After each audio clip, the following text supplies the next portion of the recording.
On va prendre Matthieu 28. Si vous avez votre Bible. Génial. On est à l'église. Et c'est une arme, la Bible. Tout à l'heure, je vous parlais comment est-ce que vous voulez être dans la présence de Dieu. Comment est-ce que vous voulez attraper la main tendue de Dieu. Dieu nous a tendu le Nouveau Testament et l'Ancien Testament, il nous le donne. Maintenant, c'est qu'est-ce que tu en fais de la Bible? Moi, la Bible, je la prends et je la lis tous les jours. Alors, je ne vous cache pas, je ne lis pas 1 heure de Bible tous les jours. C'est pas vrai, je ne vais pas vous dire que je lis 1 heure de Bible tous les jours. Mais soyez-en sûrs, c'est que je lis tous les jours au moins 10 minutes ma Bible. Je ne suis pas un super spirituel, un super héros, tout ce qu'on veut bien. Matthieu 28. Mais tout ce que je fais, c'est que j'essaye de prendre la main de Dieu. Matthieu 28, verset 1. Après le sabbat, à l'aube du premier jour de la semaine, Marie de Magdala et l'autre Marie allèrent voir le sépulcre. C'est bon, tout le monde là, Matthieu 28? Ouais, ok. Ah, je regardais pas ça, je regardais l'image. Parce que Seb avait mis une image pour moi derrière. Ah, voilà le titre de mon message. Venez et voyez. Est-ce que vous savez qui a donné cette parole? Non? Venez et lisez. Vous allez voir qui a donné cette parole. Après le sabbat, à l'aube du premier jour de la semaine, Marie de Magdala et l'autre Marie allèrent voir le sépulcre où était Jésus-Christ. Et voici, il y eut un grand tremblement de terre. Tu imagines, là, on va se mettre dans la situation. Tu es avec Marie, tu pleures, Jésus est mort, on l'a mis dans le sépulcre. Jésus qui était normalement ton sauveur, Jésus qui avait promis des choses et tout, et là il est mort, tu l'as vu crucifié, tu l'as vu flagellé, tu l'as vu, on y a craché dessus, on l'a humilié, on y a mis, waouh, génial, on y a mis une couronne d'épines sur la tête et tout. Après vous allez tous monter là-dessus, vous allez comprendre. On y a mis une couronne d'épines sur la tête et il saignait et tout. Et là tu vois, limite, tu avais tout ton espoir sur Jésus. Et là tu vois les hommes qui ont crucifié Jésus et Jésus il meurt. Jésus donne sa vie, la parole de Dieu nous dit, Jésus donne sa vie et il meurt. Et là, tu as les deux Maries qui vont au sépulcre, qui à la base vont lui donner des aromates, vont amener des aromates pour embaumer Jésus-Christ. Et voici, il y eut un grand tremblement de terre. Tu es en train de marcher et là, tu vois un tremblement de terre. Waouh, tu vois, qu'est-ce qui se passe? Car un ange du Seigneur descendit du ciel. Waouh! La parole de Dieu nous dit que les anges existent. Et cet ange du Seigneur qui descend du ciel, il vient rouler la pierre. Parce que devant le sépulcre, il y avait une grosse pierre. Et il s'assit dessus. Son aspect était comme l'éclair, et son vêtement blanc comme la neige. Les gardes tremblèrent de peur et devinrent comme morts. Il y avait des gardes parce que les pharisiens, ce qu'ils ne voulaient surtout pas, c'est que les disciples prennent le corps de Jésus-Christ et qu'ils disent « Il est ressuscité », mais que ce soit eux qui aient pris le corps de Jésus. Donc, ils avaient été voir Pilate et ils avaient demandé à Pilate qu'on puisse mettre des gardes devant la sépulture, devant, j'ai envie de dire, le tombeau de Jésus-Christ, afin que ces gardes soient là nuit et jour et qu'ils surveillent. Et on veut que personne s'approche du tombeau. Parce que dans 3 jours, on va les vérifier, on va voir si le corps de Jésus est encore là ou pas. Et là, l'ange, il est là, et l'ange, il roule la pierre. Lui, de toute façon, qu'est-ce que tu veux faire à un ange? Déjà, quand tu vois la terre tremble et que tu vois un ange qui s'assoit, tu dis, waouh, qu'est-ce que c'est? Et là, c'est marqué, les gardes tremblèrent de peur et devinrent comme morts. Je pense que j'aurais peut-être été pareil. Quand tu vois un éclair qui tombe, poum, tu vois un ange et tout, et là, toi, tu es là et tu gardes parce que tu voulais pas qu'on s'approche, et l'ange bouge la pierre et se met dessus. Tu dis là, il y a une relation, là, il y a un problème. Et moi, je suis contre tout ça, là, il y a un problème. Mais l'ange prit la parole et dit aux femmes. Là, c'est pareil, je m'arrête 2 secondes. Ça, c'est l'amour de Dieu. À l'époque, les femmes étaient considérées comme sans valeur. C'était les hommes. Et c'est ce qui est bon avec Jésus, c'est que Jésus regarde le cœur et Jésus regarde l'âme. Il ne regarde pas si c'est une femme, il ne regarde pas si c'est un enfant. Les disciples, à un moment, ils ont voulu arrêter les enfants. Jésus a dit quoi? Non, laissez venir à moi les petits enfants. Ce que Jésus regarde, c'est un cœur, c'est une âme, c'est une personne, que tu sois une femme ou pas une femme. Et là, encore une fois, Dieu vient enlever tous les principes religieux, tous les principes à l'époque qui étaient de mauvais principes pour l'Éternel, pour Dieu. Un homme, une femme, un enfant, un pauvre, un riche, un noir, un blanc, même s'il y avait un bleu comme Avatar ou n'importe quoi, c'était regardez le cœur et Dieu était là. Et encore une fois, il nous montre que tu as de la valeur à ses yeux. Femme, pas femme, femme, homme, enfant. Et l'ange, il s'adresse aux femmes. Il ne va même pas regarder les gardes, il s'en fiche. Et il leur dit, pour vous,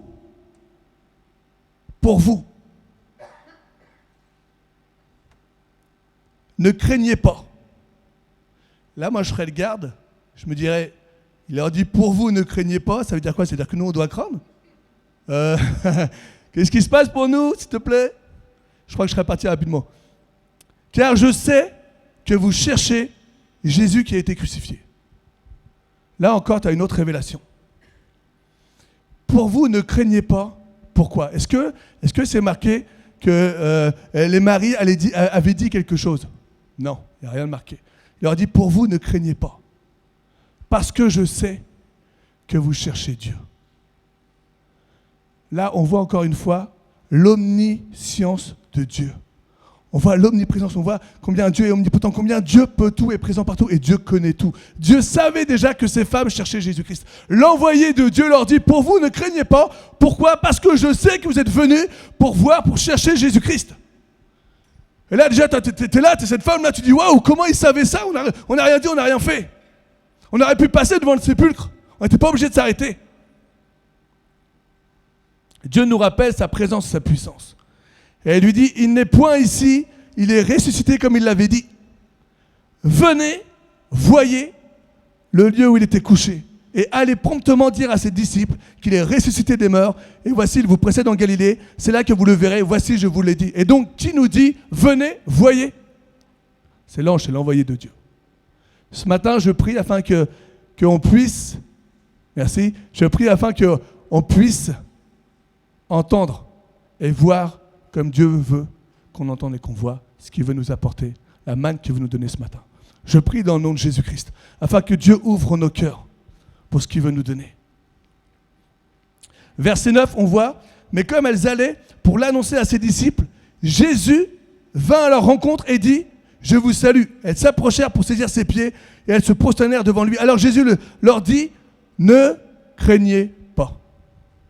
Encore une fois, quand tu es en Dieu, Dieu nous dit, ne crains pas.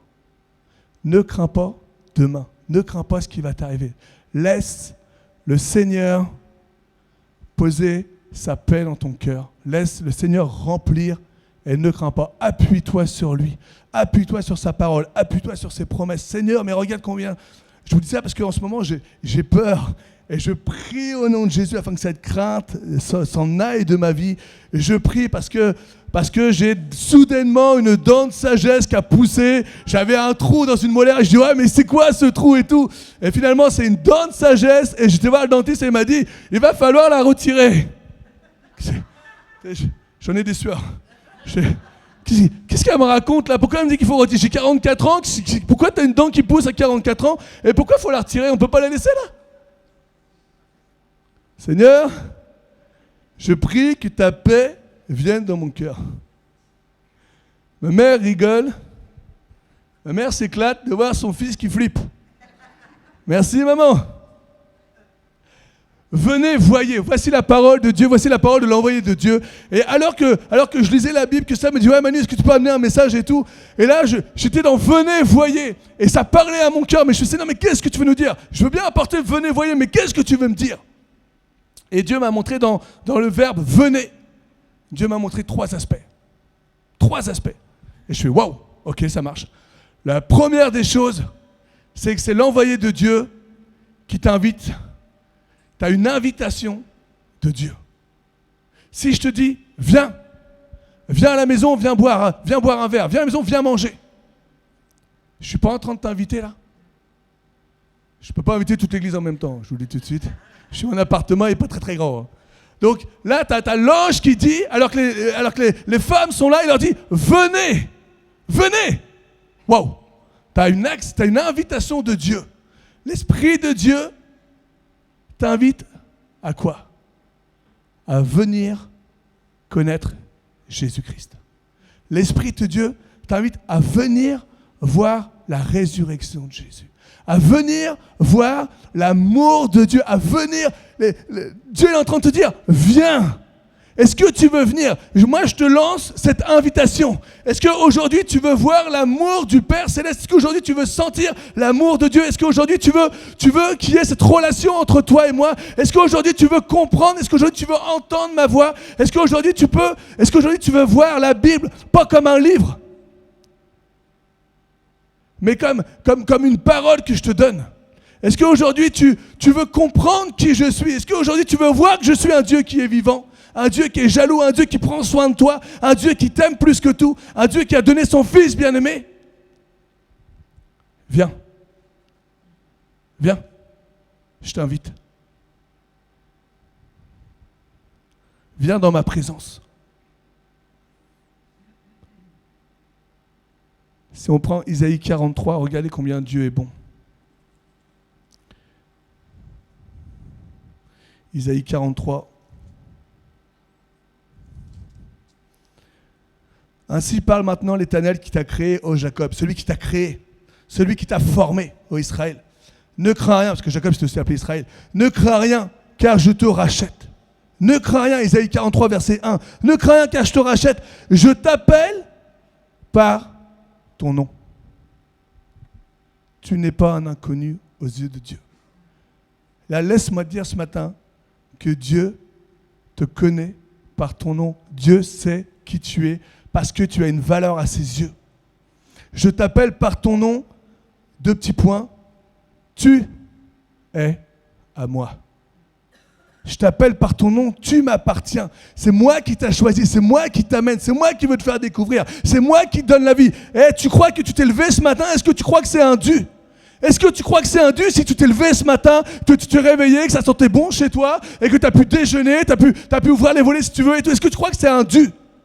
Non mais Seigneur, de toute façon, tu devais... J'aime bien ton t-shirt, Christophe. Non mais, ça c'est les t-shirts des baptêmes, c'est pour ça que je... Non, mais Dieu, c'est... Du coup, je perds le fil. C'est pas un Dieu, ouais, c'est pas... Arrête avec ton t-shirt, Christophe. C'est pas un Dieu, c'est pas un Dieu. Dieu te donne la vie aujourd'hui, à ce moment même. Et Dieu te dit, tu es à moi. Regardez les promesses de Dieu. Si tu traverses les eaux, je serai avec toi. Ça m'a fait penser à la tempête avec les disciples. Maintenant, Dieu il est avec toi quand tu traverses les difficultés, quand tu traverses les épreuves. Mais est-ce que tu fais comme les disciples au début, tu essaies de te battre, tu vois les grandes vagues qui viennent et tout, et là tu laisses Jésus dormir. Toi, tu es dans la barque, on est tous dans la barque, et toute ta famille est dans la barque, tu passes quelque chose de difficile, tu passes un moment où tu as la crainte, tu as la peur et tout, et tu es là et tu sais pas, et ça vient, et tu as une mauvaise nouvelle, et puis tu avances encore, tu as une deuxième mauvaise nouvelle, et puis après tu dis mais c'est pas possible, ça s'enchaîne. Et là, tu as Jésus qui est juste là, qui est allongé et qui t'attend. Juste réveille-le. Réveille-moi, réveille ma mémoire. Réveille-moi, rappelle-moi mes promesses. Je vais venir dans ta vie, rappelle-moi. Viens, Dieu n'a pas besoin qu'on le réveille. C'est juste, viens, appelle-moi. Réveille-moi, mais c'est appelle-moi, regarde ce que j'ai dit, redis-moi ce que je t'ai dit. Montre-moi que tu tiens à moi, montre-moi que tu as besoin de moi. Montre-moi que je peux t'aider, confiance. Montre-moi que tu as confiance en moi. Pourquoi tu m'appelles si tu n'as pas confiance? Si, je t'appelle parce que j'ai confiance en toi. Et Seigneur, tu vois, toutes ces mauvaises nouvelles, j'en peux plus, c'est trop dur pour moi. Tu vois, Seigneur, toute cette amertume face à quelqu'un parce qu'on m'a blessé, tu vois, toute cette rancœur, toute cette haine que j'ai dans mon cœur, qui est en train de me ronger, toutes ces mauvaises choses qui viennent dans ma vie, qui fait que je me lève mais je suis pas bien, je me lève et je suis angoissé, et je vais à mon travail mais je suis pas bien, je suis pas libre. Appelle-moi. Appelle-moi et moi je vais te libérer. Appelle-moi. Prends un temps avec moi. Venez et voyez la résurrection de Jésus-Christ. Voyez l'œuvre de la croix. Voyez la puissance de Dieu. Il y a eu une croix qui s'est dressée. Il y a Jésus qui a été condamné sur cette croix. La parole de Dieu nous dit il s'est donné lui-même. Et derrière, si tu regardes aux yeux de l'homme, c'est simplement incroyable, c'est une folie. Tu es en train de me dire que Dieu s'est donné lui-même, mais c'est quoi l'intérêt? C'est parce que Adam avait péché, il y avait la malédiction, c'était l'imperfection, il avait fait des choses qui étaient atroces. Et il y avait un plan de Dieu pour transformer cette malédiction en bénédiction. Il y a eu du sang qui a été coulé, et derrière, il fallait encore qu'il y ait du sang pour laver tout ça. Et c'est pour ça que Jésus s'est donné, pour prendre la malédiction qui était sur tous les hommes. Et il a fallu qu'il traverse le séjour des morts. Il a fallu qu'il meure pour enlever cette malédiction. Parce que la malédiction, c'était la mort. C'était la mort. Le péché amène quoi? Amène la mort. Et bonne nouvelle, c'est qu'un chrétien ne meurt jamais. Oui, ton enveloppe, elle s'en va. On est d'accord. Mais ton âme, ton esprit, c'est Dieu. La deuxième naissance, l'esprit de Dieu qui donne vie. Si tu traverses les eaux, je serai avec toi. Et les fleuves, ils ne te submergeront point. Si tu marches dans le feu, tu ne te brûleras pas. En fait, Dieu est en train de te dire, je serai avec toi, malgré les épreuves qu'il peut y avoir. Ça va peut-être te blesser, ça va peut-être te toucher, mais je vais toujours là, je vais toujours tendre ma main et je vais te relever. Je vais te relever. Tu vas peut-être avoir des cicatrices, mais je vais te relever. Dans le nom de Jésus. Celui qui cherche, trouve. Si tu cherches ton Dieu, alors tu vas le trouver. Viens dans la maison du Père qui est la tienne.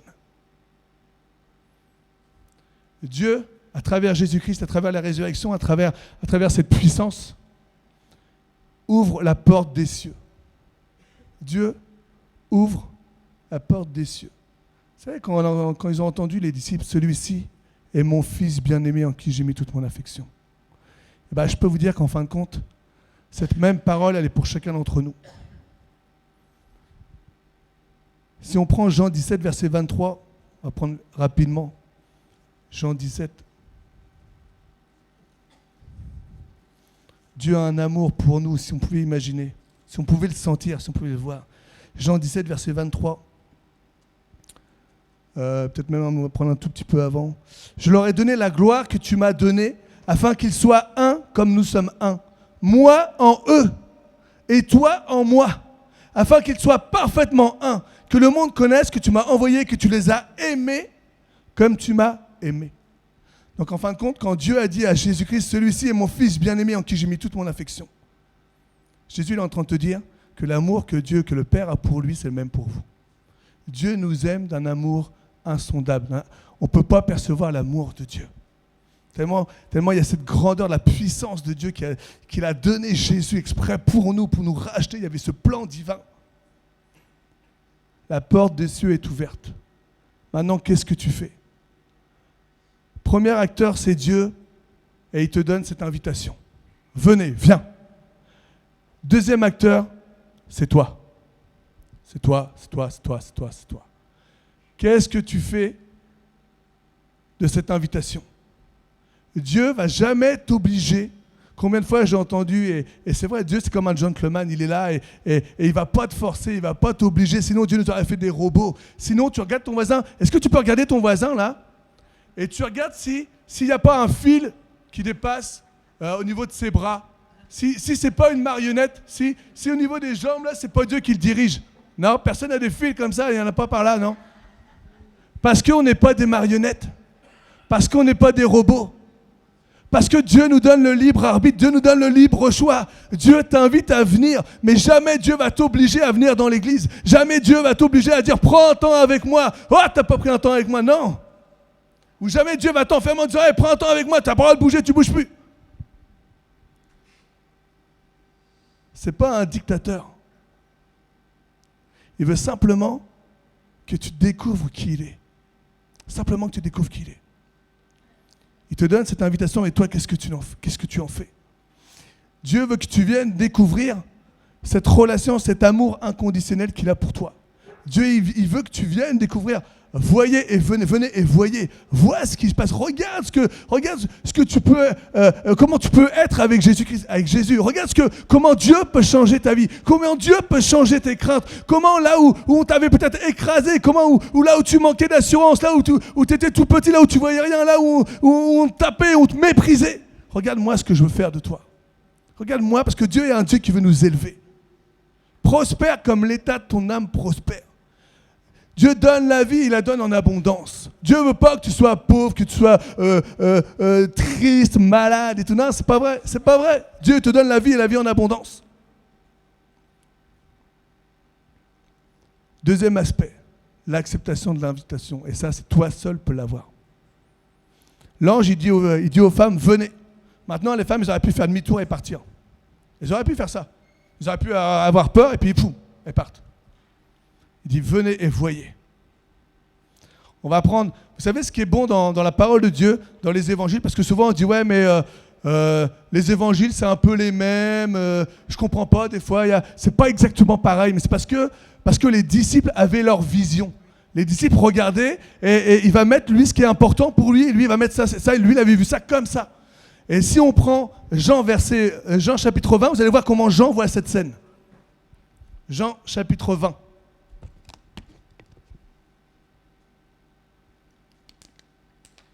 Le premier jour de la semaine, Marie de Magdala se rendit au sépulcre dès le matin, comme il faisait encore obscur, et elle vit que la pierre était ôtée du sépulcre. Lui, il ne parle pas du tout de l'ange. Elle courut vers Simon-Pierre et vers l'autre disciple que Jésus aimait. Donc on sait que Jean a parlé de lui. Et leur dit, ils ont enlevé du sépulcre le Seigneur et nous ne savons où ils l'ont mis. Pierre et l'autre disciple, qui est Jean, sortirent et allèrent au sépulcre.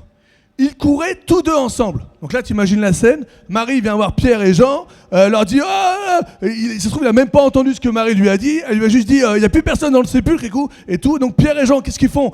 Ils sortent et là, ils se mettent à courir. « Non, nous, on veut voir ça, c'est pas possible. Jésus, d'un moment, il y avait la garde, il n'a pas dû bouger. » Pierre et l'autre disciple sortirent et allèrent au sépulcre. Ils couraient tous deux ensemble. Mais l'autre disciple, qui est Jean, courut plus vite que Pierre. Et il arriva le premier au sépulcre. Ok, Jean, humble, dit pas son prénom, mais l'autre disciple, il court plus vite, il arrive le premier au sépulcre. Ok, pas de souci. S'étant baissé, il vit les bandes qui étaient à terre. Cependant, il n'entra pas. Donc là, je suis avec mon ami Gégé qui est Pierre. On court. Je cours plus vite que Gégé. Et là, j'arrive et je me mets là. C'est moi, Jean, à la porte du sépulcre. Et Gégé, je le vois toujours pas. Ok, qui est Pierre. Et là, je me baisse et je regarde. Et je vois les bandes. Ah, c'est bizarre, hein? Bon. Mais, c'est marqué, il vit les bandes qui étaient à terre. Attendez, s'étant baissé, il vit les bandes qui étaient à terre. Cependant, il n'entra pas. Donc, j'attends quand même mon ami Gégé. Parce que Simon Gégé, qui le suivait, arriva et entra dans le sépulcre. Alors lui, il ne cherche pas à comprendre. Il court, il me voit que je suis arrêté, que je me baisse pour rentrer. Mais lui, boum, il fonce. Waouh! Ça, c'est bon, c'est tout. Et en plus, je crois que j'ai pris la bonne personne. Simon-Pierre, qui le suivait, arriva et entra dans le sépulcre. Il vit les bandes qui étaient à terre et le linge qu'on avait mis sur la tête de Jésus, non pas avec les bandes, mais plié dans un lieu à part. C'est-à-dire qu'en fin de compte, là, il y a eu du temps qui a été pris. Le linge est plié et tout, nickel, pas de problème. Alors, l'autre disciple, qui était arrivé le premier au sépulcre, qui est Gégé, qui est Pierre, non, qui était Jean, excusez-moi, c'est moi, et qui arrive au premier, entra. Et donc, alors là, c'est moi, on est d'accord, c'est moi, c'est Jean. Hein. Et là, comme j'ai vu que Gégé était rentré, que Simon-Pierre était rentré, je me dis, c'est bon, il n'y a pas de crainte à avoir, je rentre. Et c'est marqué, et qu'est-ce qui s'est passé une fois qu'il est rentré? Une fois que Jean est rentré dans le sépulcre, c'est marqué, et il vit, et il crut. En fait, pour être plus précis, c'est venez, entrez, voyez et croyez. C'est ça le vrai titre. Venez, c'est bien de venir à l'église, pas de problème. C'est bien de venir et on est un peu à Jean comme ça, on vient à l'église, puis je regarde un peu les gens, j'analyse un peu comment ils font. Ah ouais, lui il fait comme ça, ah ouais, lui il dit ça, ah ça c'est pas bien. Ah, là, on vient et puis on analyse, mais on n'entre pas. Ah non, moi je veux pas m'investir davantage. Ah non, ça va me demander trop là, vous imaginez pas, c'est trop difficile. Vous êtes sûr qu'il faut que je rentre, faut que je m'investisse dans l'église là? Jean, il a fallu qu'il rentre dans l'église, il a fallu qu'il rentre dans le cœur, dans la présence de Jésus-Christ. Il a fallu qu'il rentre pour qu'il puisse voir et qu'il puisse croire.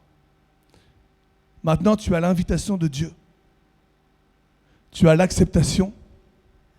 Et après, la troisième facette, c'est tu as l'action. Je peux t'inviter. Hein. Je t'invite à venir à la maison, viens manger. Tu vas me dire, oui Manu, je prépare tout. Enfin, avec ma femme. On prépare tout. Et moi je t'attends. Parce que c'est bien, tu as accepté. Mais s'il n'y a pas l'action derrière, il n'y aura rien. Combien de chrétiens, malheureusement, combien de personnes qui croient en Jésus acceptent Jésus? Ah, j'accepte Dieu, il n'y a pas de problème. Mais il n'y a aucune action qui se fait. J'accepte Jésus, mais va pas m'en demander trop. Déjà, je viens tous les dimanches à l'église. J'accepte Jésus, mais tu ne peux pas me demander aussi de donner une offrande à l'église. Déjà, te plains pas, je viens, je donne de mon temps. J'accepte Jésus, mais va pas trop loin, Manu, quand même. Tu peux pas me dire que Dieu est avec toi et qu'à un moment Dieu connaît les choses et qu'il peut mettre la paix alors que je suis en train de traverser les épreuves, les difficultés. Invitation, acceptation et l'action. Venez, voyez le lieu où il était couché. Restez pas comme Jean à se baisser et à regarder. Qu'est-ce qui se passe dans l'église? Qu'est-ce qu'il y a? Oh là là là là. Ah ouais, puis le pasteur, il n'est pas parfait. Ah, je comprends pas là. Alors moi j'ai une idée. Le pasteur, qui convient que le pasteur n'est pas parfait? Qui en convient? Tout le monde est d'accord? On va le remplacer par quelqu'un de parfait. Trouvez-moi quelqu'un de parfait et on va remplacer le pasteur.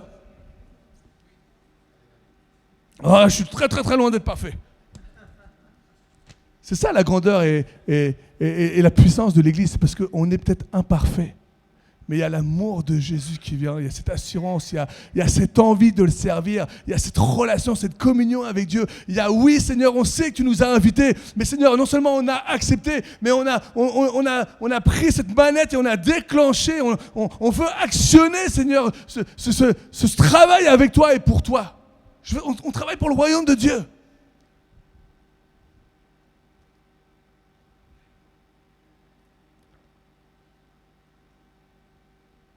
Venez, entrez, voyez l'amour de Dieu pour chacun d'entre vous. Est-ce que tu peux voir combien Dieu t'aime? La croix, c'est une folie. C'est une folie. Tuer quelqu'un, crucifié, c'était des brigands. C'était vraiment c'était les méchants, c'était ceux qui tuaient les gens. C'était la pire mort, la croix. C'était la pire mort. Jésus est passé par la croix pour nous, cet amour qui est parfait. Et là, tu as envie de te dire, moi, je ne mérite pas ça. Moi, je ne mérite pas ça. Je ne mérite pas parce qu'à chaque jour, il y a peut-être des pensées qui peuvent venir, peut-être des actions que je sais qu'elles ne sont pas bonnes, mais je vais quand même les faire. Peut-être des jugements, peut-être des critiques, peut-être des choses qui sont pas bonnes. Et Dieu, à travers ce message, m'a rappelé le fils prodigue. Le fils, c'est cette parabole que beaucoup connaissent. Tu as le père qui est là et le fils. Aujourd'hui, ça peut être vrai. Hein. Le fils, il est là alors que les parents ne sont pas décédés. Et le fils, il va voir le père puis il demande son héritage. Ça peut se faire, ça, aujourd'hui, vrai ou pas? Et le père lui donne son héritage. Le fils, il part. Et là, il fait une vie de folie, une vie insensée où il crame tout l'argent, tout ce que le père lui a donné, tout le travail du père et tout. Et là, il brûle tout. Et au final, il se retrouve serviteur. Et là, il est même à ne pas manger tellement qu'il est bas, tellement qu'il s'est éloigné, tellement qu'il n'a plus rien sur sa vie. Il a tout dilapidé. Et là, il se retrouve même à ne pas manger ce que les cochons sont en train de manger. T'imagines? Là, le fils, il est comme ça alors qu'il était chez le père. Le père était en abondance, c'était une vie en abondance. Et le fils était là, et puis là, il est comme ça. Puis il se dit, ah, finalement, j'aurais peut-être jamais dû partir. Finalement, qu'est-ce que j'ai fait? Là, je m'en retrouve à sentir encore plus mauvais que les cochons. Je ne mange même pas à leur faim.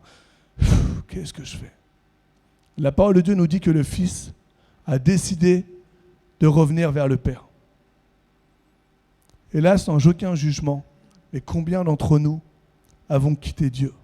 Combien d'entre nous, à un moment ou à un autre de notre vie, on sait que Dieu est vivant, mais voilà, c'est pas grave, il m'arrivera ce qui m'arrivera. Les choses qui m'attirent, elles sont plus fortes. Parce que je passe plus de temps dans ce qui m'attire que dans la présence de Dieu. Plus tu vas être proche de Dieu, plus tu vas chercher la présence de Dieu. Et plus tu vas être attiré par Dieu, mais plus tu vas t'éloigner, plus tu vas éloigner Dieu. Et évidemment, ça va moins t'attirer. Et là, le fils, il décide de revenir. Et le fils, il ne revient pas en super conquérant comme ça. « Papa, t'as vu, je suis parti. Mais regarde tout ce que j'ai fait. Regarde, j'ai la dose de moutons derrière moi. J'ai des chameaux, j'ai tout ce qu'il faut. Regarde, j'ai plein de thunes. T'as vu comment c'est? » Non. Le fils, il revient. Et là, il n'a plus rien du tout. Et dans Luc 15, verset 21, je crois que c'est Luc 15, verset 20, le père est là, Luc 15, verset 20, le père est là et il voit son fils au bout. Et qu'est-ce que fait le père? Le père, c'est marqué, son père le vit et fut ému de compassion. Même pas, il n'est pas en train de voir son fils là, ah ouais, regarde, t'as pris. Non. Il voit son enfant et là, il est ému de compassion.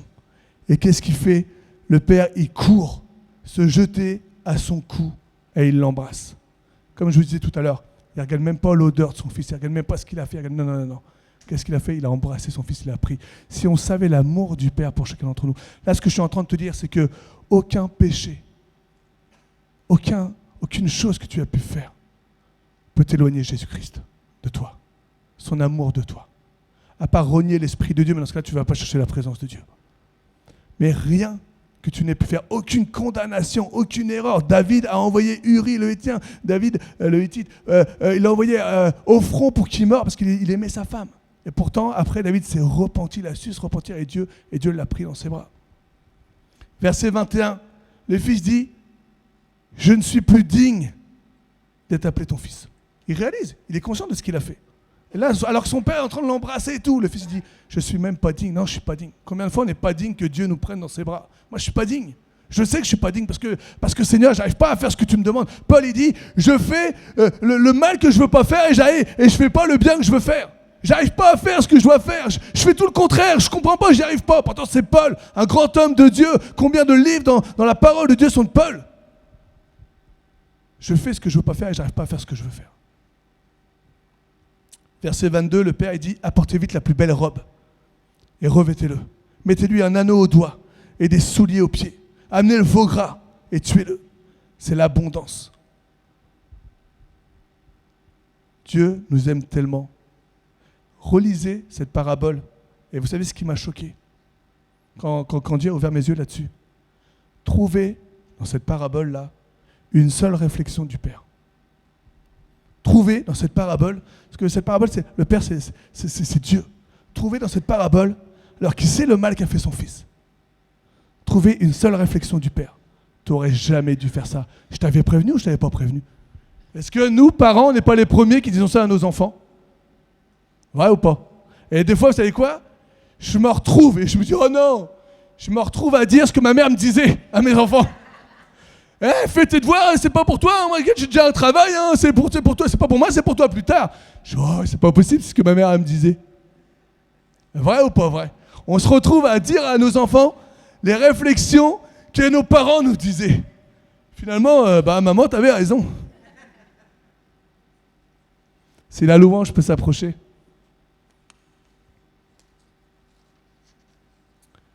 Venez, entrez, voyez et croyez.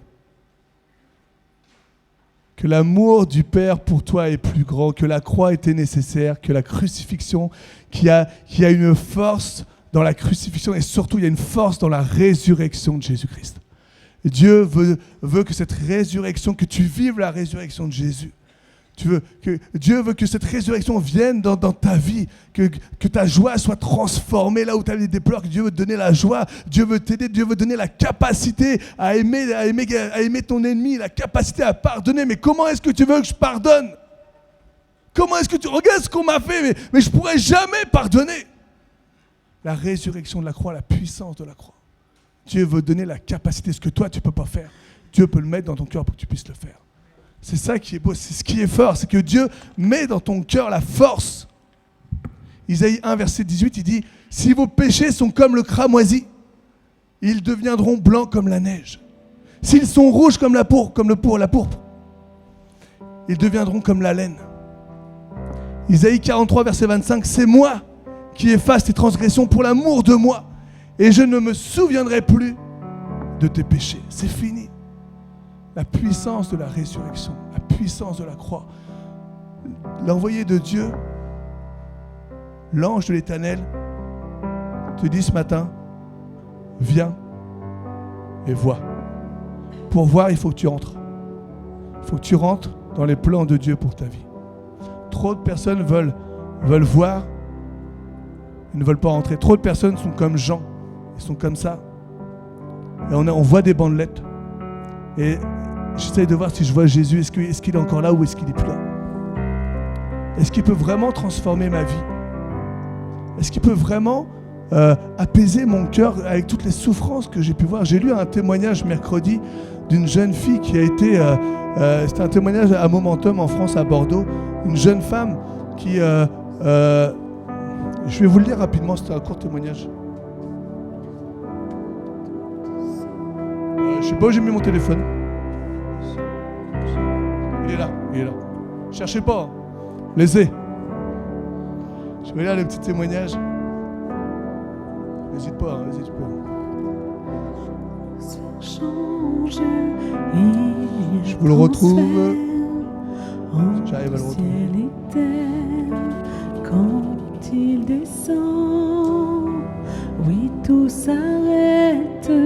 Il y a transfert entre ciel et terre. Alors que je suis adolescente, ma mère décède et je vis des abus. Petit à petit, naturellement, je me renferme sur moi-même, pensant que je ne vois rien. J'essaie même de mettre fin à ma vie. Et à l'âge de 17 ans, j'arrive en France. Les années qui suivent sont très difficiles, notamment lorsque mon neveu vient vivre avec moi et que nous apprenons qu'il a un cancer du cerveau. J'ai supplié Dieu de le sauver, sans quoi je ne le prierai plus, c'est fini. Mais mon neveu est mort malgré mes prières. Par la suite, les médecins me découvrent 2 maladies incurables. Je commence à tomber dans la dépression. Et c'est à ce moment-là que je reviens peu à peu vers Dieu, parce qu'il y avait une semence, parce qu'elle connaissait, elle avait vu Dieu, elle savait qu'il y avait un espoir quelque part. Je décide de revenir à l'église. Je décide de revenir à l'église parce que je sais qu'il y a une puissance dans l'église. Je sais qu'il y a une puissance dans la communion fraternelle. Oui, on n'est pas parfait, c'est vrai. Mais je sais qu'il y a une force dans l'église. Alors que je m'avance pour demander la prière pour une amie, le pasteur Dan Luiten m'accueille et me dit: on va prier pour ton ami, il n'y a pas de problème. Mais moi, je vais prier pour toi. Parce que c'est toi qui coule aujourd'hui. Je lui raconte donc ce qu'il m'arrive. Et il prie pour moi en disant des choses sur mon passé que je ne lui avais pas dites. Quand je suis rentré à la maison ce dimanche-là, j'ai beaucoup prié et pleuré. Elle était seule devant son Dieu. Seule à rechercher Dieu. Seule à dire à Dieu ce qui n'allait pas. J'ai beaucoup prié et pleuré. Car j'ai pu de nouveau entendre Dieu me parler. Après tout ce temps, il me parlait de devenir une nouvelle personne. La puissance de la résurrection de la croix pour ta vie. Devenir une nouvelle personne. Pour ça, mais il faut que tu rentres. Il faut que tu viennes voir la résurrection. Il faut que tu reviennes voir ton Dieu. Il faut que tu cherches la relation de ton Dieu. Les médecins m'annoncent que je ne souffre physiquement d'aucune maladie, mais que j'avais subi un choc psychotraumatique. Je demande alors pardon à Dieu pour tout. Il me met à cœur de demander pardon à certaines personnes et soudainement, j'ai été libéré d'un poids. La puissance de Dieu qui vient et qui te libère. Au même moment, mon père m'appelle pour me demander pardon lui aussi. Combien il n'y a pas de hasard. Dieu est omniscient. Dieu connaissait le cœur de ces femmes, des maris qui venaient pour le sépulcre. Au même moment, mon père m'appelle pour me demander pardon lui aussi. Puis je lâche tout et je travaille sur mes blessures avec des pasteurs qui me conseillent et m'aident. Aujourd'hui, je n'ai plus peur. Ne craignez rien, on l'a lu 2-3 fois. Je découvre enfin la paix et je comprends qu'elle ne dépend pas des circonstances de ma vie, mais bien de la présence de Dieu à mes côtés. Tout ce que je ne peux pas faire par moi-même, lui, il le peut. Un témoignage d'une personne qui est en France, qui est sur Bordeaux, avec Dan Luiten qu'on connaît. Si vous voulez, vous le faites dans la présence de Dieu et inclinez vos têtes. Cherchez la présence de Dieu, cherchez qui il est. Cherchez. Il y a cette invitation que Dieu te lance. Maintenant, tu peux accepter Jésus. Et Dieu, ce qu'il te demande, c'est l'acceptation, tu peux toujours l'avoir. Mais est-ce que tu vas entrer dans le plan de la résurrection? Est-ce que tu vas entrer dans le plan de la puissance de la résurrection, dans le plan de Dieu pour ta vie? Est-ce que tu vas entrer? Est-ce que tu es là? Oui, Seigneur, j'accepte. Mais Seigneur, je ne viens pas simplement en visiteur. Seigneur, ce que je veux aussi, Père, c'est entrer et travailler avec toi, entrer et avoir une relation avec toi. Ce que je veux encore ce matin, Seigneur, c'est m'approcher de toi, m'approcher de qui tu es, connaître qui tu es. Et viens, Esprit de Dieu. Viens, Esprit de Dieu. Souffle. Les maladies s'enfuient, les aveugles voient, les paralytiques. Ta puissance, Papa. Par le nom et par la résurrection et par le sang de Jésus. Venez. Entrez, voyez, croyez en la puissance de Dieu, en la résurrection de Jésus. Crois que Dieu t'aime plus que tu peux l'imaginer. Crois que tu es digne de la présence de Dieu. Les aveugles voient, Alléluia. les paralytiques sautent de joie. Ta parole est la vérité, la Bible est la vérité. Oui, tu guéris, oui, tu touches. Oui, tu pardonnes. Par sa puissance, oui, tu par sa puissance, les maladies s'enfuient, les aveugles voient, les paralytiques sautent de joie, les stériles enfoncent, les sourds entendent, par sa puissance, par sa puissance, les maladies s'enfuient, les aveugles voient, les paralytiques sautent de joie, les stériles enfantent, les sourds entendent, par sa puissance, les maladies s'enfuient, les aveugles voient, les paralytiques sautent de joie, les stériles entendent, les sourds entendent, par sa puissance, les maladies s'enfuient, les aveugles voient, Résurrection pour ma vie. Seigneur, viens, sautent de joie, les stériles enfantent, les sourds entendent, par sa puissance,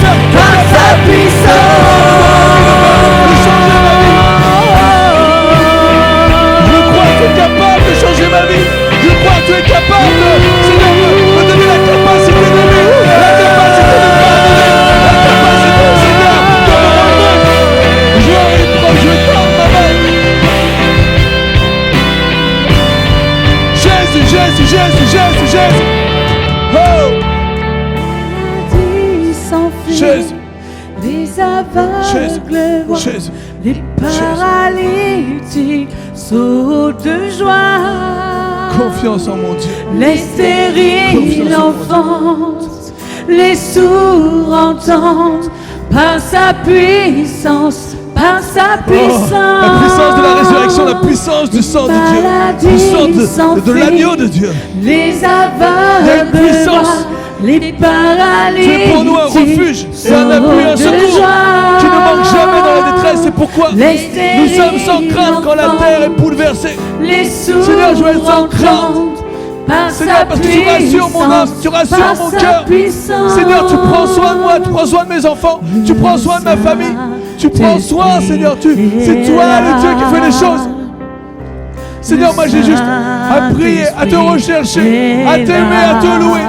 Seigneur, je veux m'approcher de toi. Je veux m'approcher, Seigneur. Viens, Saint-Esprit. Viens, Saint-Esprit est là. Oh Seigneur, tu l'as dit, je vous envoie le consolateur. Je vous envoie celui qui va être à côté de vous. Moi, je suis à la droite du Père. Je vous envoie l'Esprit de Dieu. Et laisse-moi dire que je suis à la fin. Je suis avec toi jusqu'à la fin du monde. Il n'y a aucun moment où je ne suis pas présent. Le Saint-Esprit est là. Oh Saint-Esprit, viens. Viens. Le Saint-Esprit est là. Oh. Les maladies s'enfuient. Je crois que tu es le Dieu qui guérit. Je crois que tu es le Dieu guéri. Les paralytiques sautent de joie. Tu as donné la capacité de pardonner. Tu as la capacité de se relever. La capacité, c'est de pouvoir bénir. La capacité de pouvoir aider, de pouvoir tendre la main. De pouvoir annoncer qui tu es. La capacité de revenir à l'église. Les maladies s'enfuient. Les aveugles voient. Les paralytiques sautent de joie. Les stériles enfantent, les sourds entendent, par sa puissance, les